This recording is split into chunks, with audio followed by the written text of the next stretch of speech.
نے سوال لکھے ہوئے ہیں، جنازہ خاموشی سے لے جانا چاہیے یا بلند آواز سے کلمہ شہادت پڑھتے ہوئے؟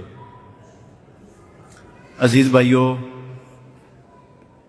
سنن ابو داود کے اندر حدیث ہے، صحابی کہتے ہیں کہ ہم رسول اللہ صلی اللہ علیہ وسلم کے ساتھ جنازوں کے ساتھ جاتے تھے، اور ایسا ہوتا تھا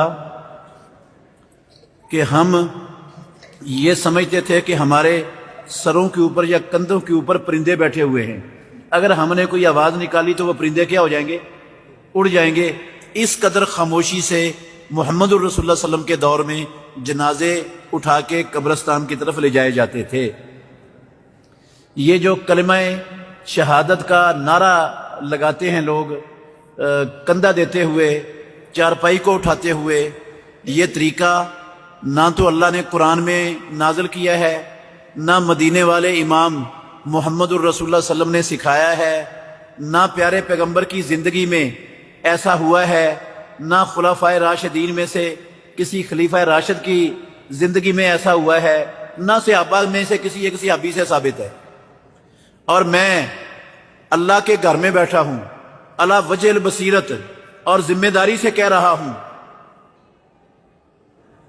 امام ابو حنیفہ، امام مالک، امام شافعی، امام احمد بن حنبل رحمۃ اللہ علیہم، ان چاروں اماموں کی فقہ میں بھی اس کندھا دیتے وقت، میت کو اٹھاتے وقت کلمہ شہادت کا تصور بھی نہیں۔ کتاب و سنت تو دور کی بات ہے، چاروں ائمہ کی فقہ میں بھی کوئی مائی کا لال کسی ایک کتاب کے اندر یہ نہیں دکھا سکتا یہ طریقہ۔ تو آپ ماشاءاللہ سمجھدار ہیں، جو نہ قرآن میں ہے، نہ سنت میں ہے، نہ صحابہ کی زندگیوں میں ہے، نہ چاروں اماموں کی فقہ میں ہے، اس کا دین کے ساتھ کوئی تعلق ہوگا؟ یار کم از کم قرآن و حدیث نہ سے تو فقہ میں ہی ہوتا، کہیں کوئی سمجھ آتی۔ لیکن یہ خالصتاً بدعت ہے جو شروع کر لی ہے ہمارے مسلمانوں نے، اور یہ دن بدن بڑھتی ہی جا رہی ہے، بڑھتی ہی جا رہی ہے۔ اصل میں نا کلمہ شہادت پڑھنے کا موقع جو تھا وہاں پر لوگ پڑھنے نہیں دیتے کلمہ شہادت، اور جہاں موقع نہیں ہے وہاں کلمہ شہادت پڑھ رہے ہیں۔ نہ موقع ہے، نہ ثبوت ہے، نہ کوئی دلیل ہے، نہ کوئی کسی کی زندگی میں اس کا تصور ہے۔ موقع کون سا تھا؟ جب بندہ قریب المرگ ہوتا ہے تو محمد الرسول اللہ صلی اللہ علیہ وسلم نے فرمایا اس کو کلمے کی تلقین کیا کرو، لکنوا موتاکم لا الہ الا اللہ۔ جو تمہارے قریب المرگ لوگ ہیں، فوت ہونے والے ہیں، موت کے آثار ان پر آپ کو نظر آ رہے ہیں، اور نظر آ رہا ہے کہ تھوڑا وقت ان کا ہے، قریب ہے فوت ہونے کے، اس وقت ان کو لا الہ الا اللہ پڑھنے کا کہو کہ وہ لا الہ الا اللہ پڑھیں۔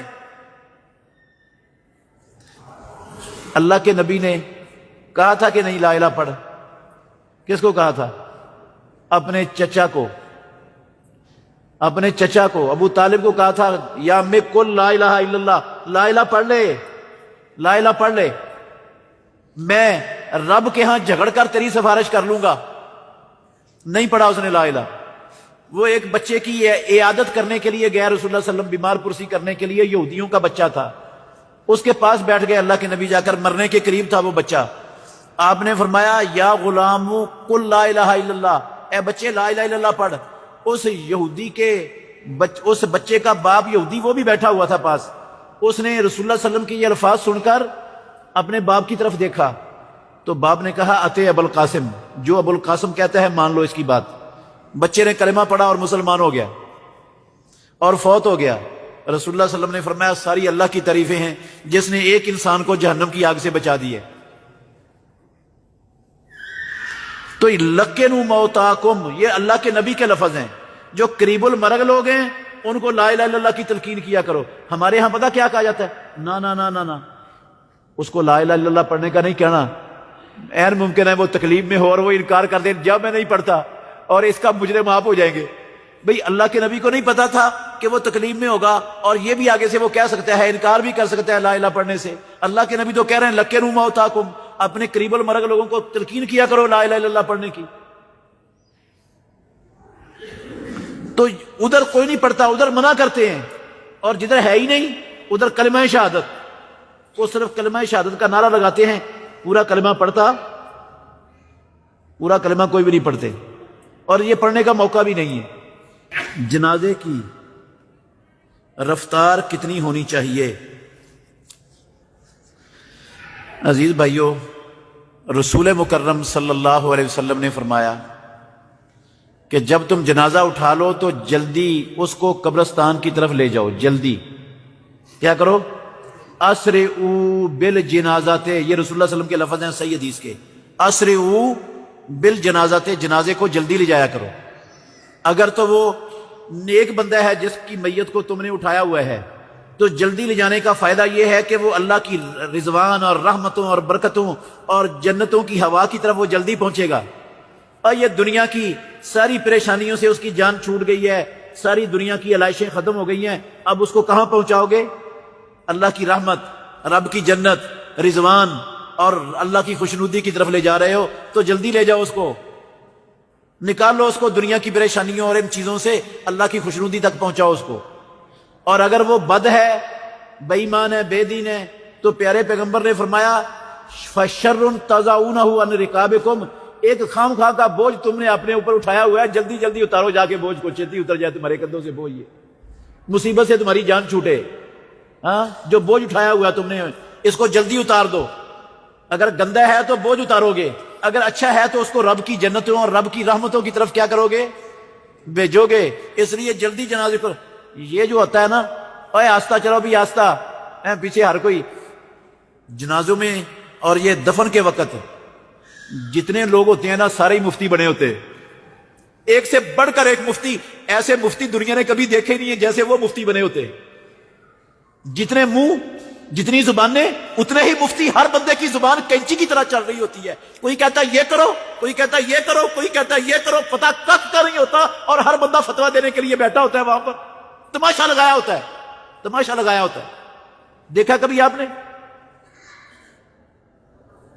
جتنا بڑا جاہل اتنی بڑی وہ وہاں پر تقریر کر رہا ہوتا ہے، کھڑا ہو کے نصیحتیں کر رہا ہوتا ہے، پتہ کک کا نہیں ہوتا کہ کیا کرنا ہے اور کیا نہیں کرنا۔ ایک مثال میں دیتا ہوں، ایک مثال دیتا ہوں، میت کو قبر میں پاؤں کی طرف سے داخل کیا جاتا ہے۔ کہاں سے داخل کیا جاتا ہے؟ جو قبر کے پاؤں ہے نا، میت میں جس طرف پاؤں ہیں، چارپائی رکھی جاتی ہے، یہ قبر ہے، یہ والی یہ قبر ہے، ایسے بنی ہوئی ہے، تو چارپائی ادھر رکھ کے ادھر نہیں اتارنا ہے، اس کو چارپائی ادھر رکھنی ہے، سر اس کا ادھر آ جائے پاؤں کی طرف، ادھر سے میت اتارنی ہے، ادھر پاؤں کی طرف سے سر داخل کر کے تو اس طرح لا کے لانا ہے۔ یہ کخ کا پتہ نہیں ہوتا، ہر بندہ فتویٰ دے رہا ہوتا ہے، کوئی کہتا ہے ادھر سے لاؤ، کوئی کہتا ہے ادھر سے لاؤ، کوئی کہتا ہے یہ کرو، کوئی کہتا ہے وہ کرو، دوسرے کی بات ہی نہیں کوئی سن رہا ہوتا۔ اور قبر میں جب میت کو قبر میں رکھنا ہے تو امام الانبیاء نے کہا یوجہ المیت الی القبلۃ، میت کا پورا جسم قبلے کی طرف ہونا چاہیے۔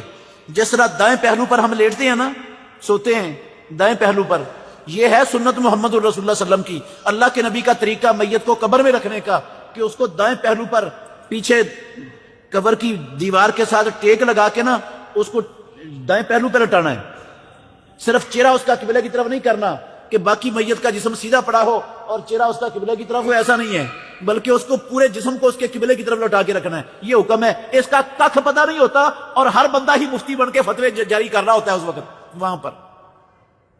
یہ جہالت کی انتہا ہے ہمارے معاشرے کی۔ جنازے کے پیچھے سواری والا آئے اور جنازے کو کاٹ کر جا سکتا ہے یا نہیں؟ بھئی جو پیدل چل رہا ہے نا جنازے کے ساتھ جا رہا ہے، جنازہ پڑھنا ہے اس نے، یا قبر تک لے کے جانا میت کو جنازے کے ساتھ ہے، پیدل چلنے والا وہ پیچھے بھی چل سکتا ہے، دائیں بھی چل سکتا ہے، جنازے کے بائیں بھی چل سکتا ہے، آگے بھی چل سکتا ہے۔